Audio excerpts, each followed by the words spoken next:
All right, let's do this. Let's get it over with. Mm-hmm.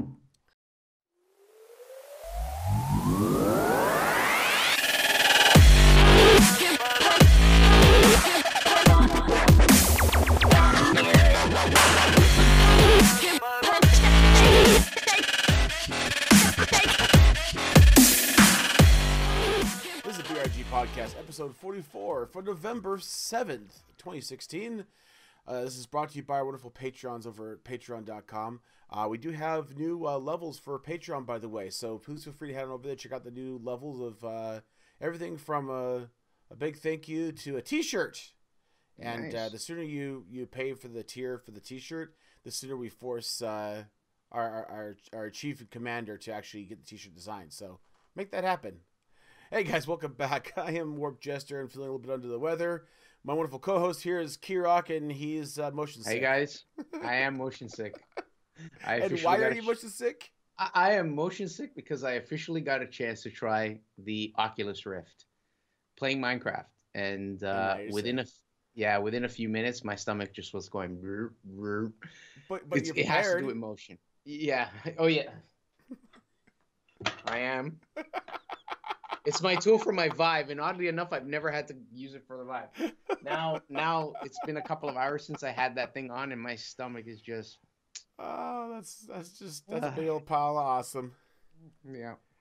Anyways, guys, yeah, so we're gonna be waxing poetic and not feeling really all that well. So I apologize if the energy is a little bit lighter than usual.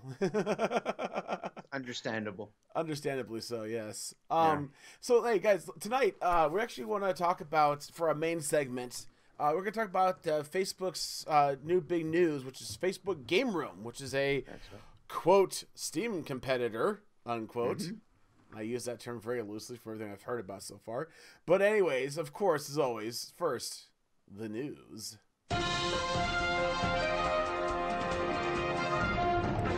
Okay.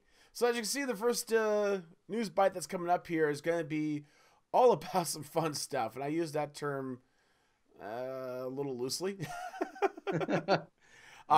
This is something that kind of kills me. This is kind of like old news, but it was gaming related, so I forgot to bring it up. So an 86-year-old grandmother is accused of pirating PC games and is liable for $5,000. It's funny, you had put this in and I had seen the same one, and this happened from a woman to a woman from Ontario. I'm in Ontario. There you go. So yeah. to give you the kind of the snap here is Christine McMillan, age 86, woman from Ontario. Yeah. Happened to get an email claim saying that she was pirating Metro 2033. What? I never even heard of this game. I don't know. Anyways, I think it's on PS4 as well or something like that. But great. But anyways, so she gets to know about it, and of course she was kind of shocked and surprised by this. To put a long story short, she's saying she didn't do it, and being that she lives in a community, there's a better than likely chance that somebody probably jumped on her Wi-Fi. Yeah, is my best guess. It didn't state specifically, but I would wager that's probably exactly what it is. She probably had an open Wi-Fi. Somebody jumped on there. The really sad part is that this company actually went so far as to levy this claim and lawsuit against her without any real thought to this whatsoever. And I'm sorry, but here's my big tip for the gaming industry. Think really, really hard about levying these types of accusations or lawsuits against people, because there is a big chance you're going to have a lot of bad press. Oh yeah. And for what? I mean, a statement that we chase down pirates. How much did this cost them, you think? I mean, I understand that many times the companies usually have some third-party company on their behalf doing this, but they're taking a cut of fees. There's lawyers involved. Okay. If you're okay with this, I'd like to read the actual quote from Christine, and she says, "I found it quite shocking. I'm 86 years old. No one has access to my computer but me. Why would I download a war game? Unless she really likes playing war games, but come on. Yeah, well, yeah. Here's the thing. I find this almost comical that just happened. And I didn't even think about this when we did the lineup for this. So, not trying to be an ageist or anything like that. I see a woman of this nature, and I have a hard time believing that she would actually, in fact, pirate this game. Yeah. To play this game, little pirate it, to be honest with you.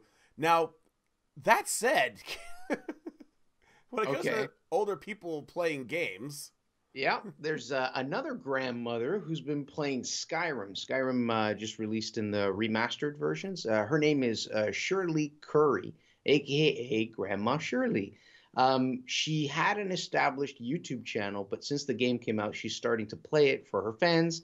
And from September 18th, she's basically received a silver play button. So YouTube will send out silver play buttons to those content creators that have reached a certain subscriber level. 100,000. Yeah, to get a silver one, you need to get to 100,000 subscribers.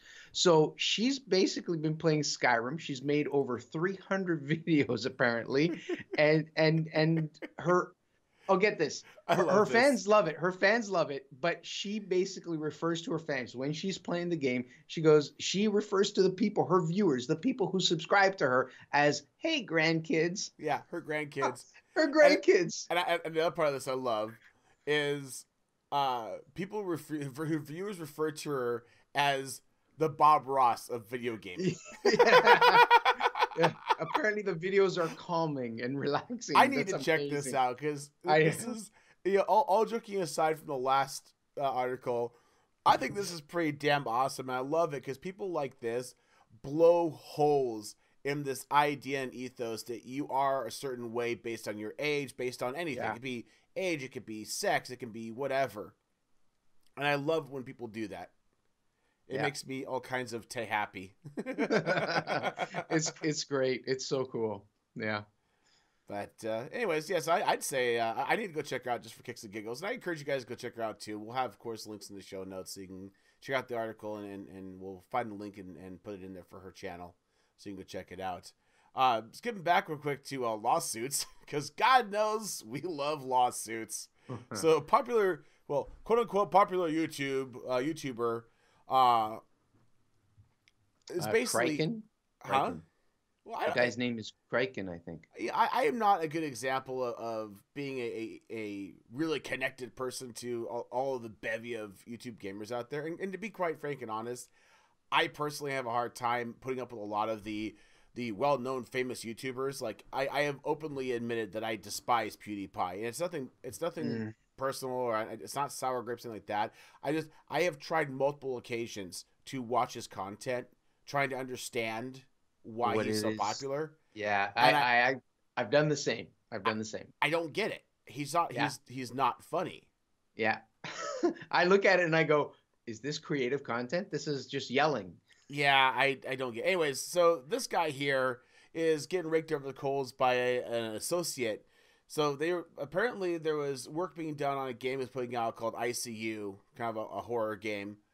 And apparently from the way it's laid out in the article, and this is just my speculation, this is my opinion, it really sounds like this guy's trying to pull a Zuckerberg, in that he's trying to basically write out apparently a roommate from college, by writing him out of the game and then promising to create an LLC to own the game and then basically writing his friend out of that. Mm-hmm. If this is in fact the case, if this is exactly what happened, this guy is such a flaming douche. Supposedly the other person who put in, or as a cohort in this, has put in or logged a lot of hours actually coding the game. And it basically is not happy about the fact that he's basically getting rid of it. Yeah, he's not even credited, right? So exactly. I mean, there's not even a name, word spoken about him. So I would say, I would be justifiably pissed as well. Yeah, I would as well. Go for it. So Overwatch, we just everyone just celebrated Halloween. They just went out and grabbed all their candies and dressed up and everything. And Overwatch had events that was, if I'm not mistaken, specific skins for different characters, Halloween themed skins. Yeah. And So just a side note, last podcast we gave you guys a teaser for cosplay. You need to go ahead and check out. If you haven't done that, I really encourage you to go back and watch it and find the link if we get posted, because oh mama. Sweet like candy. Nice. So basically, since it was a Halloween event, it came to a close, and those skins are technically no longer available. Problem is the event ended a bit earlier than Blizzard had said it would end. So That's what was happening is, so they said it's going to end at such and such time, and a lot of the players who still had a possibility or a chance at getting loot boxes and being able to possibly get these special skins or the special skin they desired most didn't happen. In fact, it would say, sorry, the event is over, but it was before the actual deadline of the event. And that's not cool. So, I mean... Yeah, I'm a little lost on this. Help me out here, because I didn't have a chance to really read in depth on this one. But... So they had an event where they could get Halloween-themed stuff. They had a specified end date for it, and they cut it off early. Did Blizzard give any inkling as to why or an explanation? No, as far as I know from the article, it basically said Blizzard has not yet responded. So yeah, I mean that could have changed. That's typical Blizzard. Yeah. Blizzard takes to heart the "we answer to no one" mentality. So all I'm gonna say about this is that is a pretty damn douchey move. Yeah. And I'd be really curious as to why anybody would do that. I'm sure there's a reason. It's a business, but still.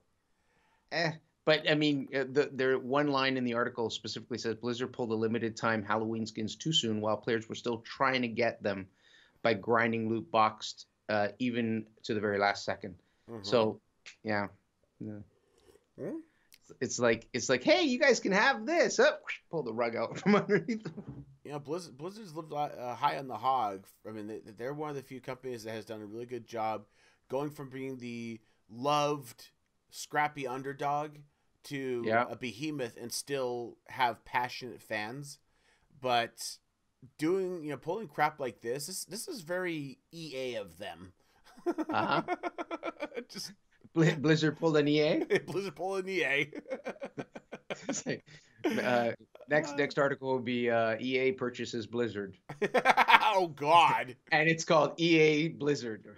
Or EA Blizz. Well, because Blizzard and Activision are one and the same. And Activision tends to be a taint on everybody. Can you taint shit? I suppose they proved you can. Hey, in other news, Viveland is HTC's huge new VR arcade in Taiwan. And it is exactly as it sounds. It's actually going to be a physical arcade you can go into and pop on a headset and have some fun. Yes, I want to go. Forget about Disneyland. Forget about Disney World. You know, I'm really kind of feeling the same way here. Because you have to understand too that so first of all, they're bringing the arcade back with VR, so you can put the VR headset on, play all kinds of games, which is great. Yeah. They give you some price listings in the article as well. You can go through and see what the costs are, and the cost you're talking about anywhere from I don't know $6 to $12. And that could be per session, per 30 minutes, depending on what game it is you're playing.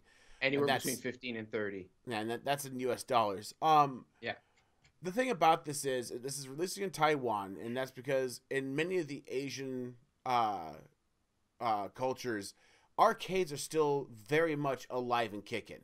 Yeah. Here in America or here in the United States, arcades are kind of a thing of the past. You can go to specialized places like Nickel City or Chuck E. Cheese or things like that. You can still find an arcade here and there. What? Nickel what? Chucky who? We you don't got those. You don't in have Canada. this in the Great State No, Connecticut stand? we might maybe have a Chuck E. Cheese here and there, but I could be totally wrong on that. Well, never heard of nickel whatever metal hydride. You pay a couple of bucks to get in, and then all the games are anywhere from a nickel down to free. Hence the Nickel City. Right, it makes sense. Of course, they're also kept in absolutely piss poor shape. Half the games are broken, joysticks don't work, whatever. We have Palladium. I don't know if that exists. Never heard of it. But Palladium. I'm not sure how the condition that place is, but for us, our case have waned. It's not what places people go. Most kids nowadays, for what I've easily back in the 80s dropped more than enough money in my time to buy every current console and headgear that we have out now. Okay. I mean, seriously, it's ridiculous how much money I've dropped in an arcade. But anyway, so I have hopes for this just because it sounds cool and fun. I played the 5. I know how much I love to play it. And I personally would love to see a revival of arcades. I don't think it's going to happen here, but if you look at the image actually shows that not only do they have it set up as an arcade, but some areas are actually set up with sandbags and shooter games. So in the physical world, you actually have sandbags where you would crouch behind and shoot. It's awesome. Well, would you though? I mean, I'm not sure how the game is set for that, but well, you wouldn't see it. That's the thing, because you got the headset on. They give you a really cool atmosphere to trip over. Yeah, exactly. Yeah. So there you go. And speaking of HTC Vive, which is part of Valve or the hardware support for Valve's VR, Valve now says in the next coming update called the Discovery Update 2.0, probably in the next few weeks, you must show your game to sell it. So essentially what they're doing is they're talking to developers who are making games to sell on their platform and letting them know that they need to actually show the game. And this is game screenshots. Yeah. So, okay. Yes. Game screenshots, not stylized stuff. And that's one of the things I don't like as a person who buys games on, say, mobile devices or even on Steam. I hate it when you go to see a little bit more of the game and you click on a picture and it doesn't show the game. It shows the characters in the game on the bottom corner in like cartoony looking drawings. They show in the whole space that's available, they show this card little about the size, and then they show a little bit of the game, and you barely get a sense of what the game is. And you flip through the images, and they're all like that with different characters in the corner. And I hate that. Either you get that, the animations, or the other thing that kills me is that they'll usually have at least one video in their little thing. Yeah. And the video is all cinema. Yeah. No actual gameplay. There's no actual gameplay. And I'm like flipping through them thinking to myself, show me the game. How do I know what I'm buying? Yeah, right? exactly. So I am happy to hear. As a consumer of game content, I'm happy to hear this. This is good. Absolutely. This is good. I mean, a good example of one that kind of it showed and not only should it show the gameplay, it should not be misleading in any way. So a good example of that was for instance, No Man's Sky. There were actually snapshots, there were actually video clips that showed certain things in the game that were never eventually released or delivered to the players, the people who bought the game. So those screenshots and those videos set one expectation, but when they purchased it, they got something completely different. So this should hopefully avoid that kind of I don't want to call it false advertising, you know what I mean? But it should avoid that problem. Yeah, so I hope so. It's just good. This almost seems like a mundane just point to bring up, but it's a really big deal. But it is a big deal, absolutely. That's like me selling you this cup, but I don't show you the cup. Well, and the best part about it too is for Steam, it seems like such a heroic and for the people kind of move. But realistically, this is also benefiting Steam from a business standpoint, because if people have a better understanding of what the games are, there is the potential for more game content to get sold. Yeah. At least theoretically. So, anyways, I digress. In other news, EVE Online may have seized more than $620,000 of currency in gambling bans. Yeah, man.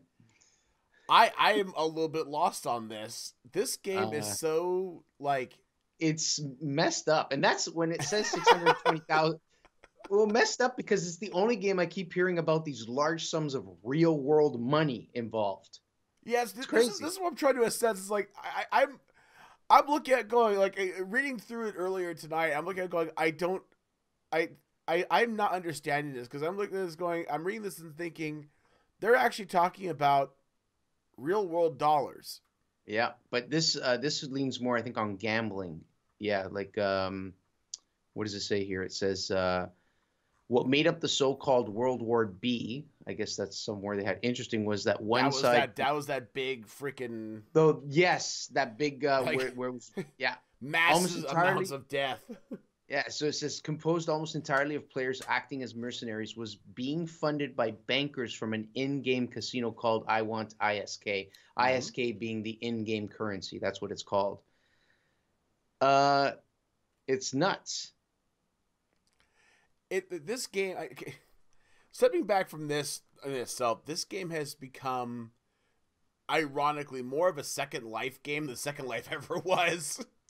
It's just, people literally live their lives and spend their entire earnings in this game, and I don't want to touch this any further than this, is because I don't understand the beginning trappings of this game. Yeah. And to think about, I don't even remember what the dollar amount was, but that war that they had the estimated massive. Real world devastation they had. It's like, I swear to God, if there's going to be a digital black hole that is actually going to like throw the real world economy into the toilet, this is going to be that game. I don't know what to say. So apparently they're cracking down on it. They're trying to stop this gambling, in-game gambling, and which is a good thing. Don't get me wrong. It is a good thing. What does it say? It says Polygon. The actual, I think the article was on Polygon. Confirmed that at least 30 trillion ISK has been seized by CCP, which I guess is the organization trying to bring an end to it. And that number could be as high as 40 trillion ISK. Now, I don't know what ISK translates to real dollars, real world money, but see that this is where trillion. 30 trillion ISK, and this is what I'm trying to get, because I was reading the article and I saw that. I'm like, okay, so when they say $620,000, they're not talking about the in-game currency. They're talking about real dollars. Yeah. I'm not sure how to extrapolate this number, but holy sweet Jesus. Okay, here's my advice to you. In light of this and the whole big CSGO skin gambling and everything that's going on, whatever game you play, here's my advice to you. It is completely unprofessional advice, but nevertheless, just play the fucking game.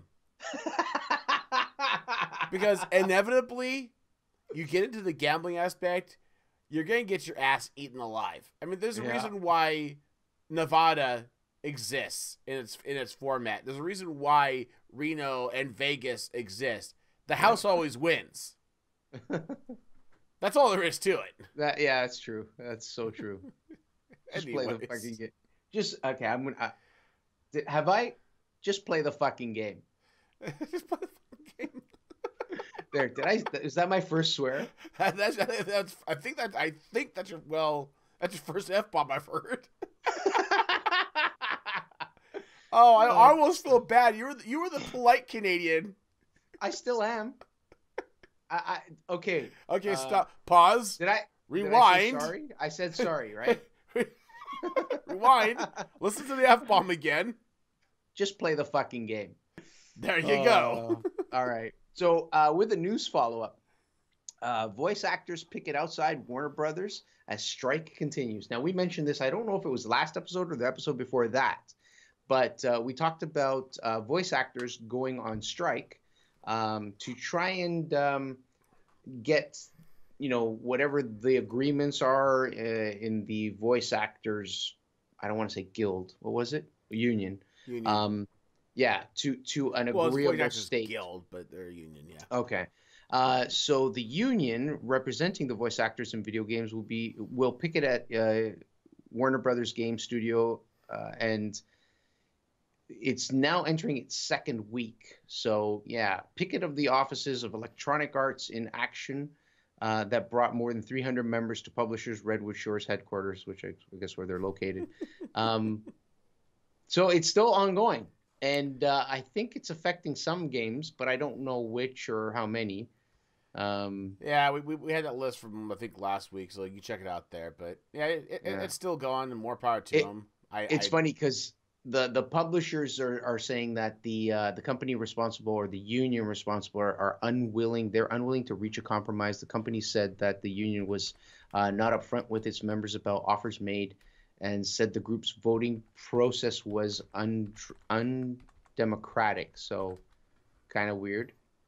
They're trying to hit back, I guess. I'm not gonna get into this because this is borderline political in terms of them trying to sort the differences out, and I don't always agree with picket lines and all that. It's a visual demonstration, which I get, but yes, it makes sense. But they'll get it sorted out, or you go find people who can voice act and aren't in the guild. And it's not like it's. I mean, yes, it is. It is important. I'm not going to say it's not important, but I've seen other types of unions. You are treading dangerous ground right now. No, okay, so this is the one that bothers me the most. It has nothing to do with gaming, but we sometimes have schools and teachers go on strike, and that to me, that's like, are you serious? This is now we're messing with children's education, and that's totally different thing. So no, I completely understand. Yeah. So, ladies and gentlemen, my son. Oh, hi, Bub. We're recording. So hi to everybody. Hi. Hello. What I did. Okay, show me later, Bub. I'm recording right now. I love you. Welcome to being a parent. Yeah. Yeah. Bye. Next time you come out, have a shirt on. It's cold. I've got a blanket around me, and he's running around t-shirtless.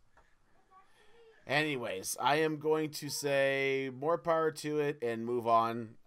Yep. Just a quick little note for anybody who's interested in Under the Media Bites. Deadpool director is developing Sonic the Hedgehog movie. So, yay! I mean, directors do many different things. Some of them were kind of, there's like a type actor, there's type directors in terms of the kind of stuff they do. This just seems very off. I don't know. Yeah. I know he's done other work of a similar nature in the past. It's Tim Miller. He did Deadpool, right?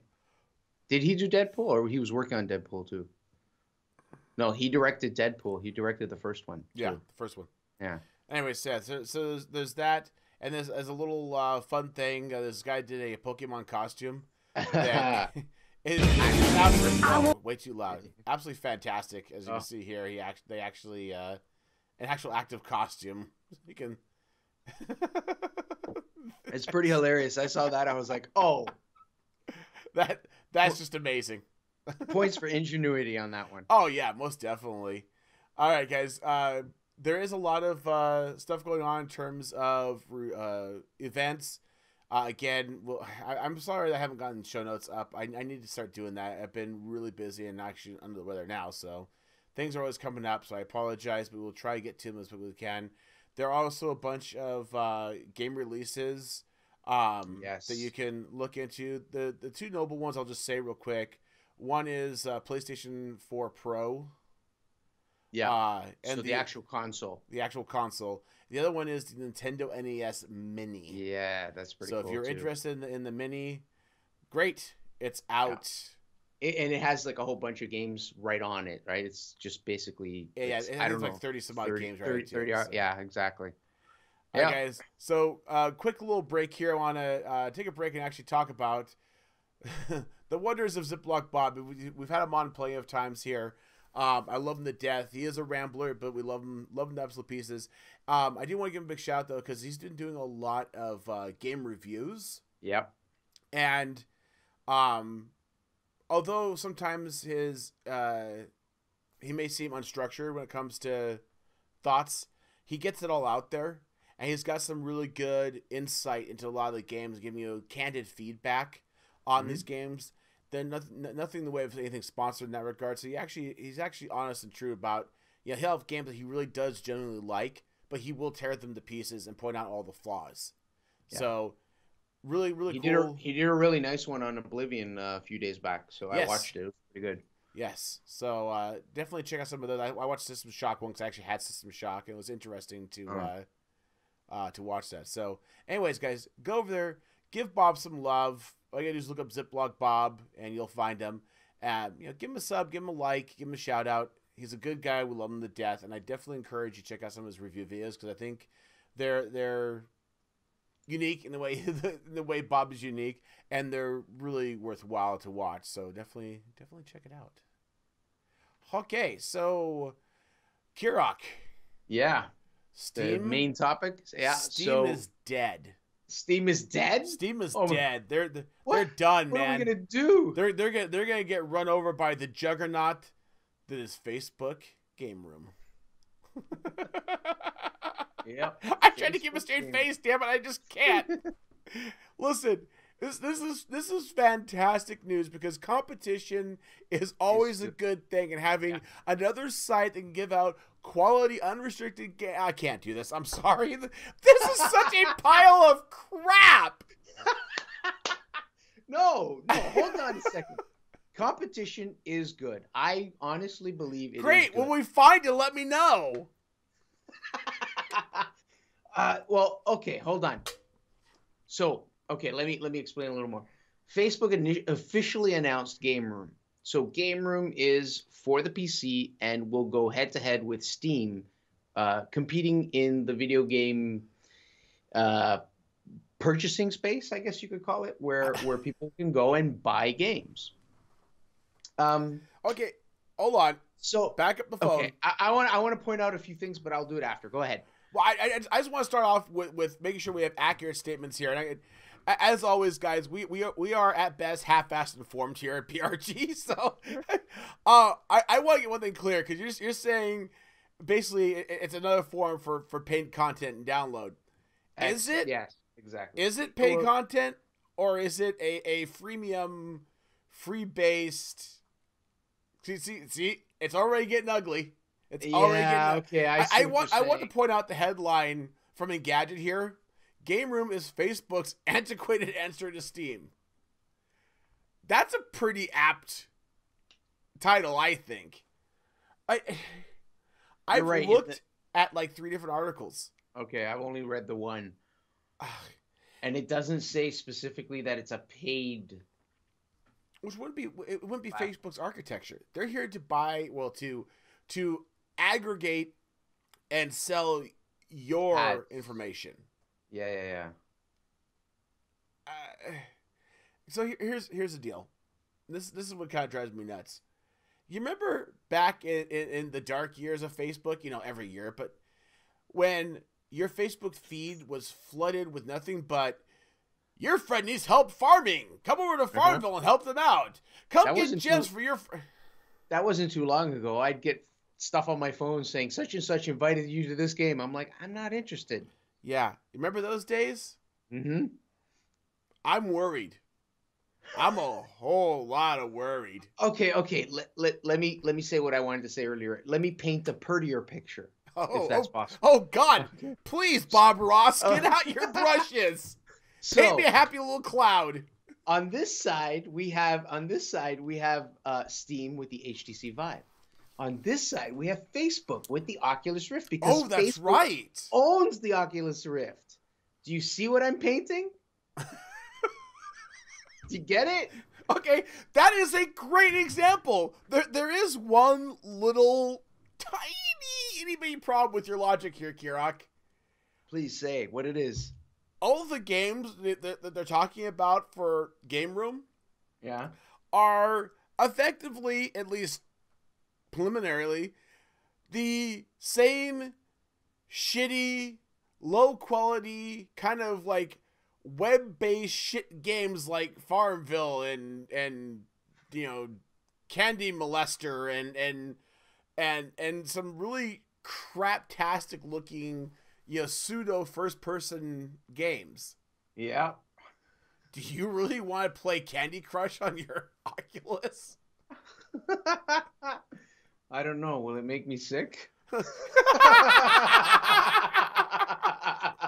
If it won't make me well, sick, if I you might eat consider enough it. candy, I mean. So it is going to be a standalone PC app, from what this says, or from what I read Yes, in this it article. is actually another download we can deal with. I don't know if you remember, but way back when Facebook purchased Oculus, someone out there made a video. I really wish I had it. I just thought of it now. Made a video showing somebody playing a video game, and the video game would play, and he's like, and then all of a sudden it would freeze, and you'd get a prompt, and it would be somebody's like this article, and then it would continue playing, and then it would freeze, and you would hear blink, and another person would like a different article because it's Facebook owning. Oh God, that would be hilarious. So I hope they don't do that kind of stuff, because that'll kill this so fast. So to everybody out there in the BRG world, please start sending us leaks to all of the spoofs and funny video vines, clips, pictures, whatever, making fun of this, because I'm pretty sure there's probably going to be a bazillion of them, and we'll aggregate them all together. We'll put them up on one of the following videos we do, because I'm sorry, but there's going to be a plethora of humor to be had about this. Now, to be clear, this is what spawned from the partnership we talked about a while back between Facebook and Unity Game Engine. Mm-hmm. So Unity's gone in with Facebook on it to create this platform, not just create a place to put games, but as far as I'm aware, all these games run on the Unity platform. Yeah. So this is good. This is good exposure for Unity. It's also supposed to make things a little more convenient for people creating content. Now, the curiosities I have are this: is obviously you start off with whatever you got. So you take a bunch of content you have rights access to, and you port them or whatever to this new platform to get them up and running. Hence, Farmville VR or whatever. Else, yeah. But then beyond that, you try and make a platform that you're going to draw developers to. That's right. So my curiosity is this going to be a viable platform? Is it going to be something that is on par with the Steam environment, that me as a dev can create the next big game and be able to release it on both platforms, Steam and Gameroom. Yeah, I mean, if they make it easy for the developers to do, I don't see why not. Considering how many people use Facebook, right? There's a big audience there. There's a big audience there, and you're absolutely right. That's one of the things that could be a drawing factor to it. But the first question is do they have the capacity? I'll be honest with you. I don't understand what it's like as a developer, because I don't do dev for games. I don't code them. And I'm curious, because I have no idea if this is apples and oranges. I have no idea if this is play school versus real shit. I don't know. But if they do have the capacity, then this is just another avenue to push your content out on. But there's one side to say, can this be done? The other side of it is, would you allow it? Because especially the big juggernaut that, as you pointed out, has a huge following of people, they could put stipulations saying, if you want to be on our platform, you have to be exclusive. Yeah. We all know that fun word. They could do that, yeah. Well, that's something a lot of people are used to, though, because we've got exclusivity for PlayStation, exclusivity for the consoles. Here's the other thing too is, and if they do this, if they do this, then I can easily see Facebook putting certain restrictions, not restrictions. I don't want to I don't want to call it a restriction, because it looks like stipulations. Thank you. Partner opportunities. They may need to have developers, or tell developers that every time you develop a game for our platform, if it is exclusive or even if it isn't, it has to have certain features in it where when a certain achievement is accomplished in that game, and Steam has achievements, it automatically gets posted on Facebook, on your Facebook account, to show other people, right? It's kind of like it's kind of like PS4. PS4 basically has that in there. When you play a game, it does a feed in your main page, and you see your friends in that feed, and you can see what game they played. You can see if they accomplished or got a trophy, and so on, right? Steam does I that. can see that happening. Steam does that, and so that's it's fine. only natural. Yeah, and I'm saying that's totally cool as long as they make it nice and seamless. They don't make it intrusive. Whoa! Back up the phone, because we're talking about two different worlds here. If I go into an X game service, be it Steam, be it Gameroom, be it GOG, whatever, Origin, seeing people's stuff there is not a big deal to me. And when I see Steam pop up and say, "Hey, Dude Caller is now playing, Pimp Vice or whatever," that I don't have a problem with, because it's a gaming environment. You want to see other people's achievements and so on. It's the invasion of Facebook social into the gaming structure. To the jocular end of being in the middle of a game and having Facebook Messenger pop up. Hey, what are you doing? That kind of thing. I could go horribly, horribly wrong. And that's, like I said, first of all, I don't see a lot of good games. Second of all, I don't know which way they're going to go with this, and that worries me, because as much as I stay away from Facebook. I despise Facebook in such a large way. It's ridiculous. I tried to hold out as long as I could, but then it's now more than 5 years so that I've been on it. I go through it every so often. Yeah, I used to keep it about a month. But this is the other problem I have too, is that from my standpoint, I'm looking at this with an already negative tone, because it's Facebook, and I don't like Facebook. But the question still remains: what is this in relation to the main thing? Are these going to be interconnected? Is there going to be some? I mean, obviously there's going to be something there. They're going to know who you are on both. But I'm talking about the interconnectivity of your social structure and your gaming structure. Are people going to see spam in their feeds of every game you're playing at the current time, or these auto? You must opt out. We're gonna send invites to all your friends every single time you log on. Or need help farming or whatever. I don't know, man. I mean, I think it's too big a temptation for them not to tap into that kind of stuff. So there's one of the big things that really bothers me. Yeah, if they do that, it could hurt it more than it helps it, I think. Maybe.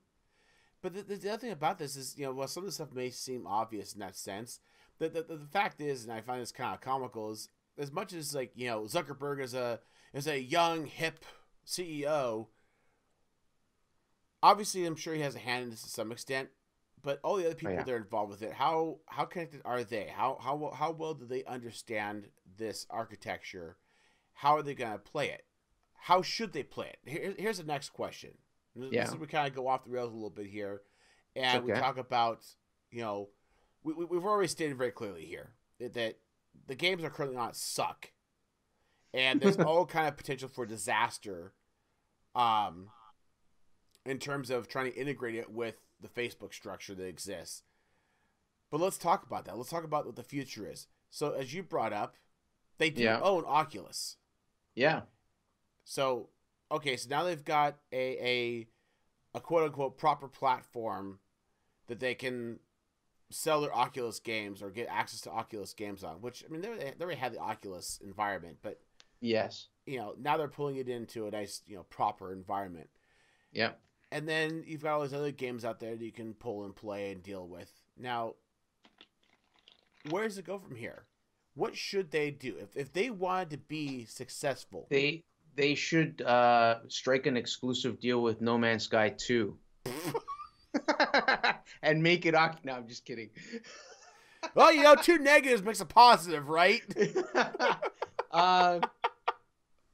In all seriousness, what they need, if they want this thing to succeed, they need AAA developers on there making games. Mm-hmm. And they can sell it to the AAA developer saying, look, we have this many Facebook users, and a good portion of them play games. But like that 80-year-old grandmothers. No, but see, that you just took the words right out of my mouth. That would only apply to young kids using Facebook as opposed to older. Would it? Because my 70 some odd year old mother-in-law, plays Yes. Peggle and things like Candy Crush and whatnot. Okay, so then what they do is they just make the game available through there, and that would, yeah, I guess that would work. Maybe I'm incorrect in saying that. Plus, we have what's her name? Curry. Last name is Curry. Yes. Shirley Grandma Curry. gamer. Grandma Shirley, and she's playing Skyrim. See, like I said, but see, that's what I'm saying though. They need some good games in there as well. It's like good developers in there. So they need good games.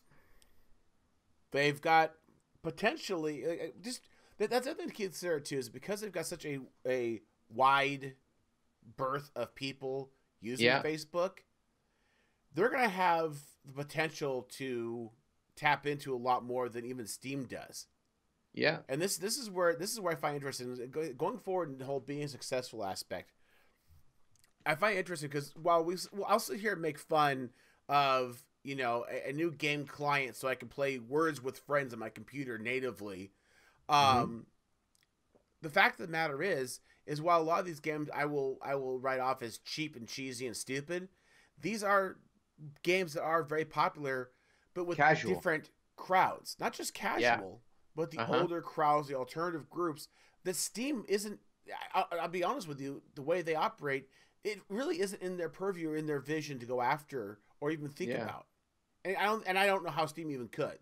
How in God's name would you possibly market Steam to a 70-year-old grandmother? You wouldn't. You no, wouldn't. I mean, no. The games that my mother-in-law plays are from Steam because I set up an account and bought the games for her. Okay. Because it was easy. But she doesn't know. She doesn't know what Steam is or how to use it. All she knows is that Steam thing pops up once in a while and annoys her, and I just tell her to close it. Yeah. So, but if you ask an 80-year-old grandmother, hey, have you heard of Steam? 90% of them are going to be like, no. Ask them, have you heard of Facebook? Yes. Yes. Have you heard of Candy Crush? Oh yeah, I like to crush the candies. I mean, seriously, it's one of those things. So there's a lot of potential there for them in that regard. Again, they're going to be able to reach out beyond the core gaming group. Yeah. And actually have a profitable potential. Other companies like Steam, it's not that they're somehow incapable or stupid and don't realize that they're out there. It's just that the effort to get the ball rolling in that direction, to gain that momentum, for that group, isn't cost effective. That's not worth their time for it.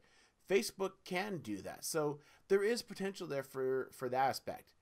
Other aspects of leading towards a whole aspect. Can I say aspect a few more times? Other things to do to be successful in this realm.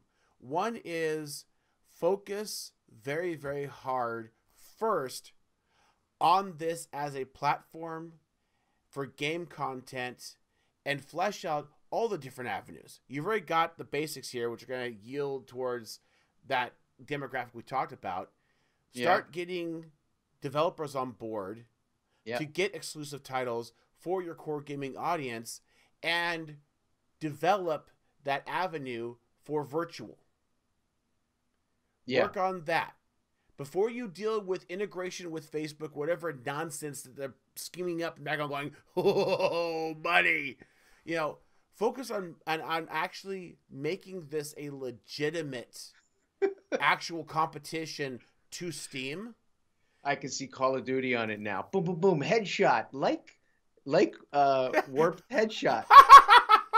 And thumbs up comes up and I click it. Like. Oh, God. But here's the other thing, too, is the other thing that's real popular in some game environments, be it Steam or recording or live stream or whatever, is even in consoles, is to be able to take a clip of video that you can share with your friends. Yeah. Well, what is the best avenue for sharing with your friends? Oh, it should be pretty straightforward, especially since they have Facebook itself. Exactly. So essentially, something happens in the game. A good example is On the PS4 controller, there's a share button. You just literally click it. Or on Xbox, if you have the Kinect, you could just say, Absolutely. But where does Xbox that? One, record that, But right? And then it automatically goes up. Oh, when it'll you go to play, Facebook. It'll go to Facebook. Well, for here, yes, and that's just it. Yes. Like you share on your PlayStation. You share with your PlayStation community. Correct. And let's face facts. Your very narrow segment of friends that happen to have that particular console, right? And that particular game. This is the ability for you to take a game, have a interesting, funny, or whatever event in the game, and to very easily, quickly share it to a huge number of people inside and outside that little demographic, and that will help encourage people to go look and do even more. Remember we talked about how Valve is changing their rules on if you're going to sell a game, you got to show the gameplay. Yep. Now you got people advertising for you in that regard. So there is a lot of, as much as I hate to say this,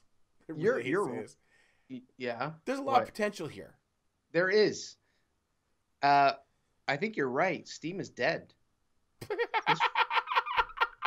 I can't do it. I'm gonna have to switch over. I'm gonna have to. So, anyways, guys, like I said, interface wise, they're taking cues from other type of game systems. There's a lot of good articles out there. You can just look them up, or you can go to the show notes. We'll try to get them up there for you as soon as we can. Definitely check it out, and we'll see what we can do. I once it's out, we should do a follow up on it just to kind of most definitely talk about it. Most definitely. That probably won't happen till the new year, but hey. Yeah. I want to get this thing wrapped up here. Correct. Do you have anything else you want to bring up before we close this out? For this? No, I'm good. Thanks. I mean, it's pretty straightforward. Get in on the ground level now while you can. Yeah. That's why I need a freaking thing running in the background, my system.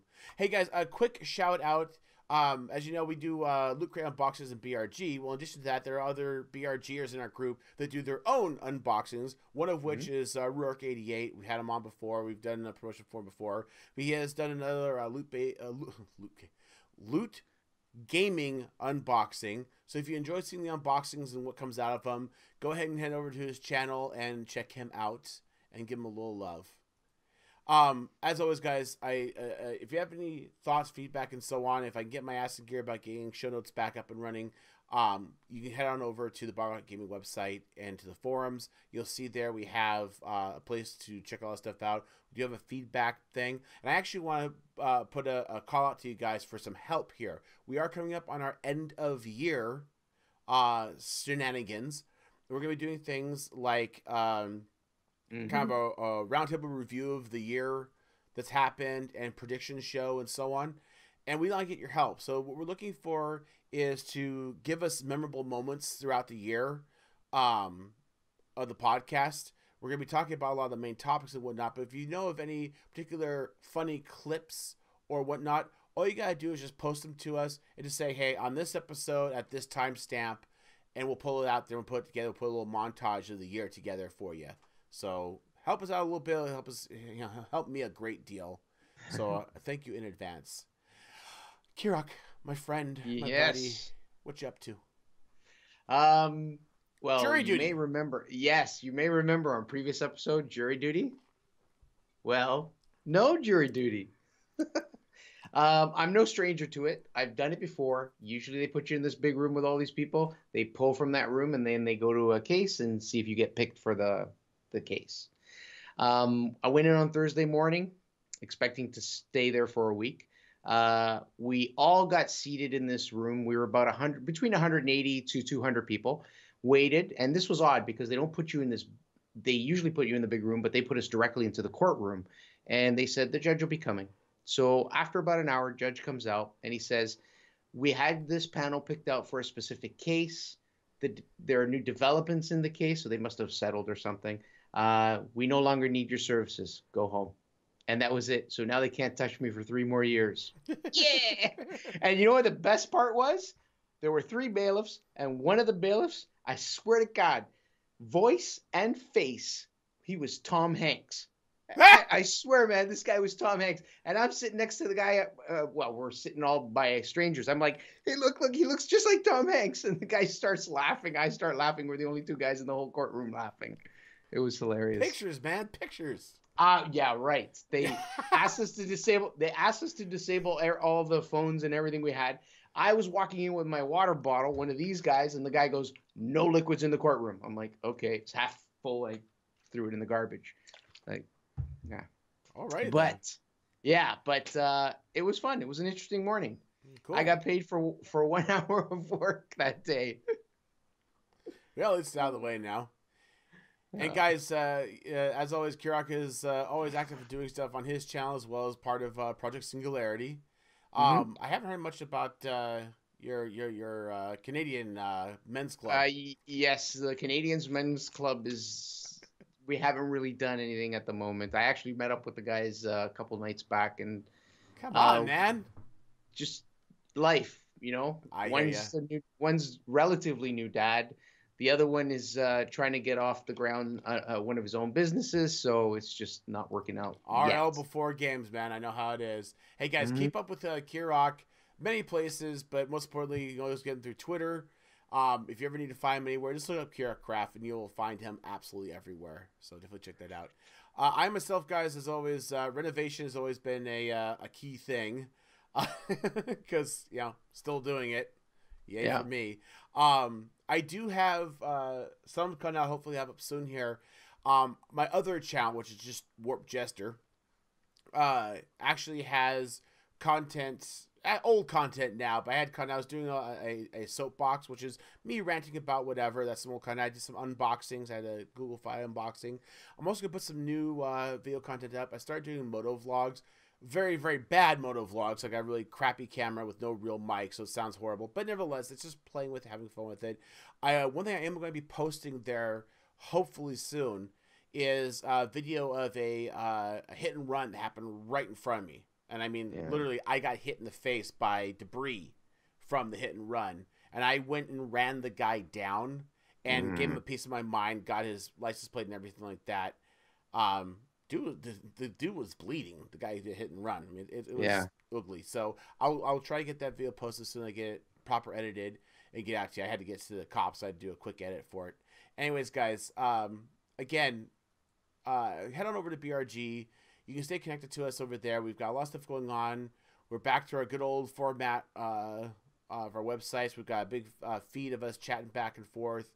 And a ton of events coming up, so definitely encourage you to check out the events. And again, we have a forums, so you can post and leave comments and whatnot. So head on over there. We'd love to get new people. We'd love to talk a lot. Also, of course, keep up with what's going on in the Battle Rocket Gaming channel. I have my unboxing box ready to go. I haven't unboxed it yet because my wife was sick. Oh, okay. So I'm hoping we can actually. I can't wait to watch it. Yeah, I'm hoping to record it possibly tomorrow if I have the ability to. If not, it will be this week, I promise. And I'll try to get edited ASAP and get it up onto the Battle Rocket Gaming channel. So another unboxing for you there. And like I said, guys, promotion would be a huge help. We love you guys to death. We'd love to get more people joining us on the YouTube channel. So comments and likes and whatnot. Follow us, subscribe. Give us a shout out on Twitter. Give us an upvote on Votable. We're there. And of course, if you want to make the easy route, you can always give us a little funding through our Patreon account. And again, we do have new levels for rewards now. So everything from the good old, a dollar and a thank you, all the way up to $50 and a T-shirt, along with a whole bunch of other stuff in between. There's shout outs. There's a place on the board, so to speak, in terms of your name on our site and so on. So go over there, check out the new levels, and please think about helping us out in some way, whether it's through voice or through money. We do appreciate it. It's awesome. All right, man. Kirok, as always, thank you so much, my friend. Hey, it was a lot of fun tonight. I agree. And we'll catch you guys next week. Bye for now, guys. Peace.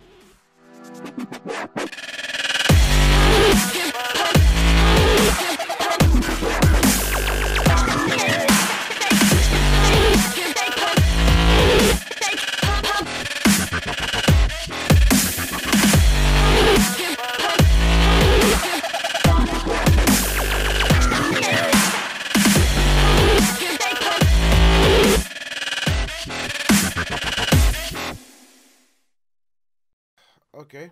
Well, are you ready, Harvey?